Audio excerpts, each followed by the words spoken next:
There is no planet blah, blah, blah, blah, blah, blah, blah. This is not about some expensive, politically correct green act of bunny hugging or blah, blah, blah. Build back better, blah, blah, blah. Green economy, blah, blah, blah.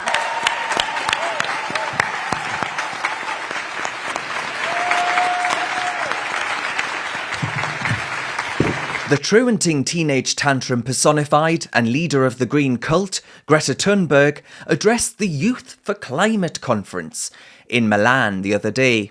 It's quite an extraordinary display to see a former UK Cabinet Minister, Alex Sharma, the head of the COP26 climate conference hosted in Glasgow later in a month's time, later this year, sitting there listening intently to this teenager wax lyrical about how little the UK and others are doing.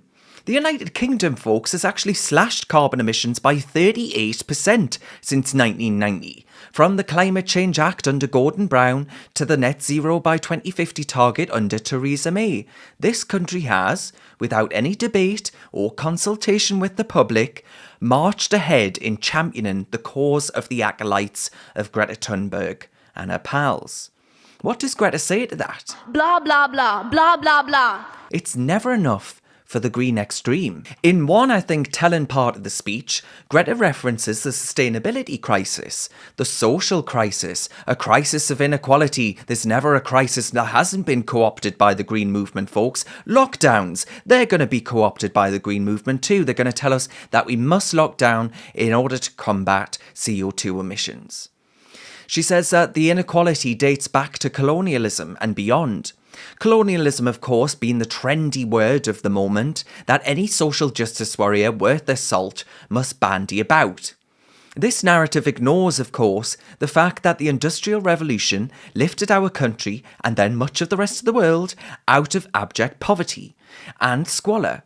It's the reason why I'm not down a pit like my granddad was. The modern innovations that we all have today, that we all enjoy, the fruits of progress that we all enjoy today, all have their roots in that revolution. And frankly, without fossil fuels, what Greta and co fail to tell you is that we'd be crawling around in our own filth, unable to heat ourselves, and wouldn't have a complete set of teeth either. It goes down to healthcare as well. Why did that first blah, blah, blah receive a round of applause from the adult audience, like a bunch of performance seals? It's performative virtue signalling.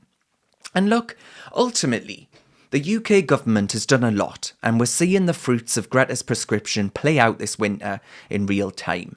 We're seeing what shunning fracking for shale gas has done. We're now dependent on Russia. Slow clap, everyone. While the United States of America, which did frack for gas, enjoys the stability that energy dependence brings. We're seeing what shunning nuclear has done. The wind hasn't been blowing much of late, which recently took the amount of energy produced by these expensive and heavily subsidised, unreliable, renewable technologies like wind and solar, which of course are created using a hell of a lot of coal. Well, they only produced about 2% of our energy needs of late.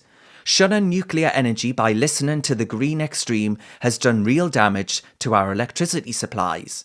How can it be right in 2021 to be discussing the possibility of blackouts in Britain? Blah, blah, blah. We're seeing what will mean higher energy prices.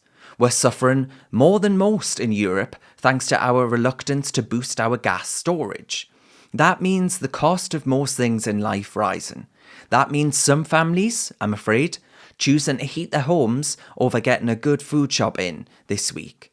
Greta might say, blah, blah, blah. I wish it was all Blah, blah, blah. I wish the government took what this teenager says and the middle class activists blocking our roads who won't be disproportionately impacted by rising fuel costs, by rising food bills. I wish they would take that as being blah, blah, blah. But it's not all blah, blah, blah. And they don't take it as being blah, blah, blah. The extreme green prescription is manifesting itself through genuine hardship. This winter will be tough for many, and I'm afraid to say it's not going to get any easier anytime soon. These issues are going to crop up again and again. How could they not when we're being told we'll have to face food price rises, rip out our gas boilers, make flying prohibitively expensive for everyone but the elite, and get rid of our cars, eat less meat, and all of the rest of it?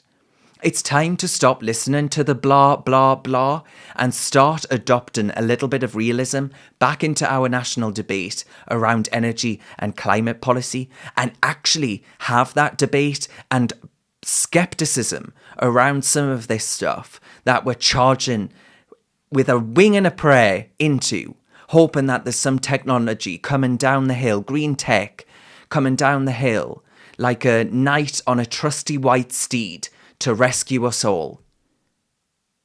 It's naive in the extreme. So blah, blah, blah to you too.